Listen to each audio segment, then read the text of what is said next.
Everyone thinks Sweden's greatest jewel theft was a masterpiece of planning.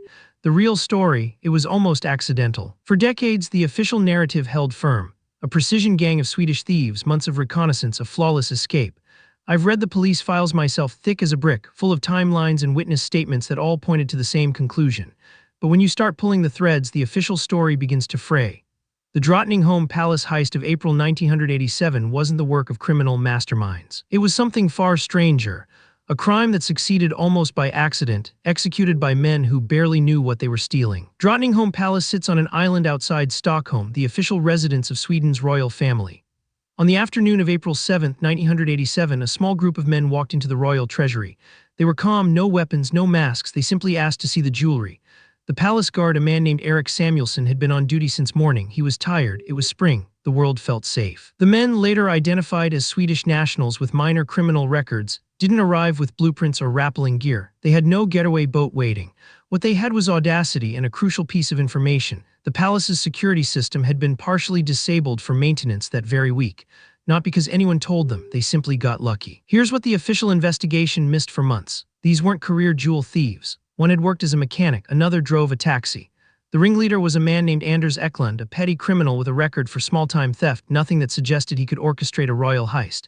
Yet he walked into one of Sweden's most protected buildings and walked out with over 30 million kronor in jewels, including a crown worn by Swedish royalty centuries before. The accepted story claimed they'd studied the palace for weeks, memorized guard rotations, timed the cameras, but the police logbook tells a different tale.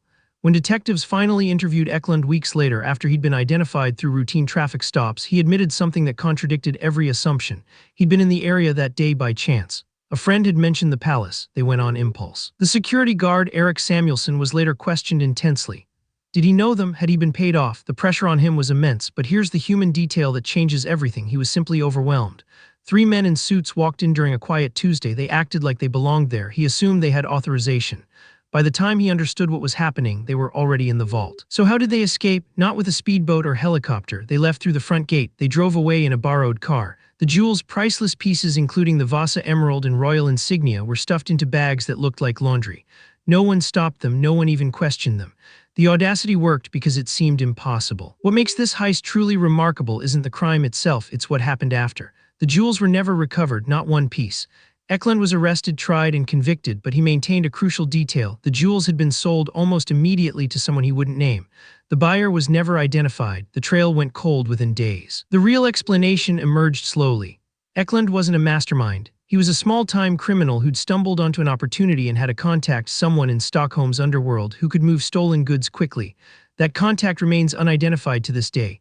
Swedish authorities suspected organized crime involvement, possibly Russian, possibly domestic, but they had no proof. The palace security was strengthened immediately after. The royal family was shaken, but the deeper implication unsettled authorities more. If 3 ordinary men could walk into the most symbolic building in Sweden and steal its crown jewels on a whim, what did that say about their entire security apparatus? The answer was uncomfortable. It said the system relied on assumption, not strength. Eklund served his sentence. He died in 2006 without ever revealing the identity of his buyer. The jewels were never found. Swedish media moved on. But investigators who worked the case never quite let it go. One detective I corresponded with years later told me he still believed the jewels left Sweden within 48 hours, likely sold to a private collector or melted down immediately. What lingers about the Stockholm Palace heist isn't the stolen jewels. It's the question it raised about the difference between genius and luck. The official story needed Eklund to be brilliant, a criminal mastermind who'd outwitted the entire Swedish state. The truth was far less flattering. He was ordinary, opportunistic, and phenomenally fortunate. Sometimes history's greatest crimes aren't planned, they're discovered. The real lesson isn't about how to steal from a palace. It's about how institutions protect themselves with stories instead of systems. Sweden told itself that its treasures were safe because of planning, because of guards, because of order. But on April 7, 1987, that narrative collapsed in an afternoon. The palace discovered too late that confidence isn't the same as security. Subscribe, there's a new unsolved heist uncovered every week, and the real story is never what you've been told.